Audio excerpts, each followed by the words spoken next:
Bonjour à tous, et pour cette nouvelle vidéo de la série Python pour le trading, on va parler des listes. Alors une liste, qu'est-ce que c'est? Une liste, c'est un espace de stockage en fait qui va nous permettre de ranger plusieurs variables de type différents à la suite les unes des autres. Alors on va voir tout de suite comment créer une liste. Alors une liste, il y a deux moyens de la créer. Donc si vous créez une liste vide, vous pouvez utiliser cette syntaxe. Donc on va print notre liste qu'on a appelée liste et on va également afficher son type pour que vous voyez bien que c'est une variable de type liste.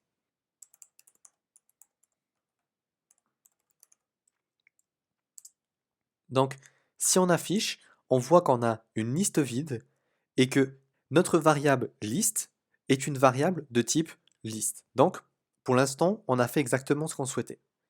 Maintenant, je vais vous montrer une autre manière de créer une variable. Cette fois-ci, simplement en mettant deux crochets sans rien à l'intérieur, comme ici, notre liste a été renvoyée. Parce qu'en fait, elle ne contient encore aucune valeur. Maintenant, ce qu'on va faire, c'est qu'on va voir la commande append qui va nous permettre de rajouter des valeurs dans cette liste. Comment est-ce que ça fonctionne? Vous faites simplement list.append et ensuite, vous mettez la variable que vous souhaitez ajouter à cette liste. Donc pour nous, on va ajouter la variable 1 par exemple. Ensuite, si on affiche la liste en dessous, on va voir que notre variable liste contient maintenant une variable numérique qui est 1. Donc on a bien réussi à introduire une nouvelle variable dans notre liste de variables. Maintenant, on va voir un peu comment indexer un élément de notre liste. Donc ici, notre liste contient la valeur 1 à l'indice 0. Parce que en Python, on commence toujours à compter à partir de 0. Donc si je rajoute encore une fois par exemple un 1, notre chiffre là est à l'indice 0 et le chiffre là est à l'indice 1. Donc moi par exemple, si je veux extraire le chiffre qui est à l'indice 0, pour x ou y raison, ça va nous arriver dans les vidéos suivantes, ben, on va utiliser l'indexation pour ça. Donc comment est-ce que ça marche? Donc on va afficher la valeur qu'on va extraire. Donc on va faire list, donc notre variable. Ensuite, on va mettre un couple de crochets.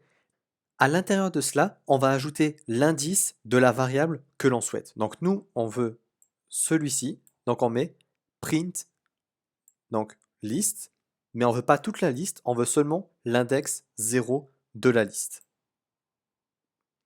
Après, si on avait voulu une plage, donc c'est-à-dire plusieurs valeurs, d'une valeur A à une valeur B, donc si là, cette fois, je renvoie la liste de 0 à 2, je vais avoir nos deux variables sous la forme d'une liste.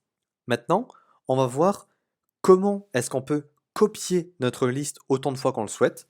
Par la suite, on verra que c'est très utile dans certaines situations. Donc, on va afficher, et en fait, c'est extrêmement simple.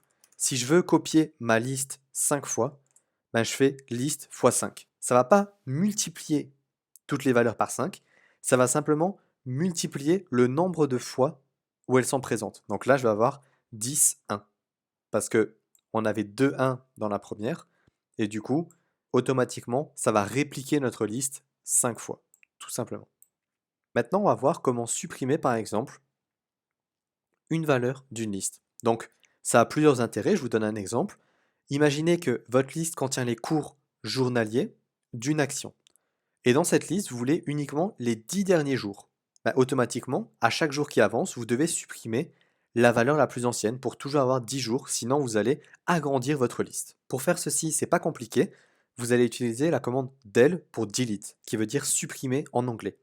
Donc vous faites del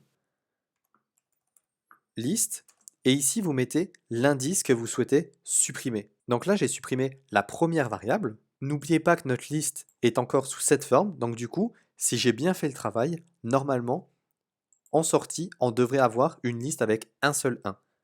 Donc on va print la liste,